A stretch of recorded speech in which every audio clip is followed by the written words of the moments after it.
అందరికీ వందనాలండి. దేవుడు మన కొరకు సిద్ధపరిచిన వాక్యమును చదువుకుందాం. యెహోవా మహిమను చూచెదరు. ఇది ఏ సందర్భంలో రాయబడినటువంటి మాట అంటే, ఇశ్రాయేలు ప్రజలు ఐగుప్తు నుండి వస్తూ ఉన్నారు. మార్గం మధ్యలో వారు మాంసము లేదని దేవుని పైన సణుక్కుంటూ ఉన్నారు.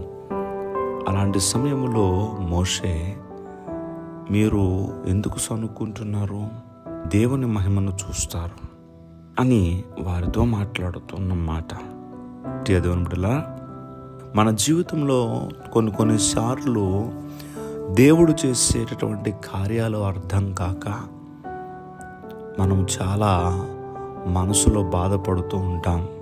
ఈ సందర్భంలో ఇశ్రాయేలు ప్రజలు ఏకంగా సణుక్కున్నారు దేవుడి మీద. ఎందుకు సణుక్కున్నారు? మేము ఐగుప్తులో ఉంటే బాగుంటుంది కదా, అక్కడి నుంచి ఇక్కడికి వచ్చాం, మాకేదీ లేదు అని వారి మనస్సును ఆ సణుగుడు ఎప్పుడైతే వచ్చిందో ఆ సందర్భంలో మోషే గారు అంటూ ఉన్నారు, యెహోవా మహిమను చూచెదరు.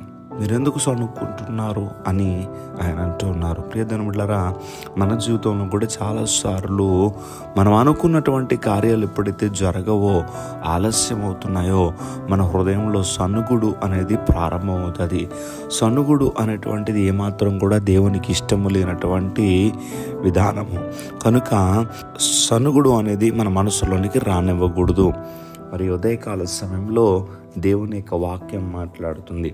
దేవుని మహిమను మనము చూసేటటువంటి వ్యక్తులుగా ఉండాలి. మన జీవితంలో ఆయన పైన ఆధారపడినప్పుడు తప్పక మనకి ఆయన సహాయం చేసే దేవుడు. వారికి సరైనటువంటి ఆహారము లేదని సణుక్కున్నారు. ఒకవేళ నీవు కూడా నువ్వు అనుకున్నది జరగలేదని దేవుని మీద ఏమన్నా సణుగుడు వస్తుందా? అలాంటి తలంపులతో ఉండొద్దు.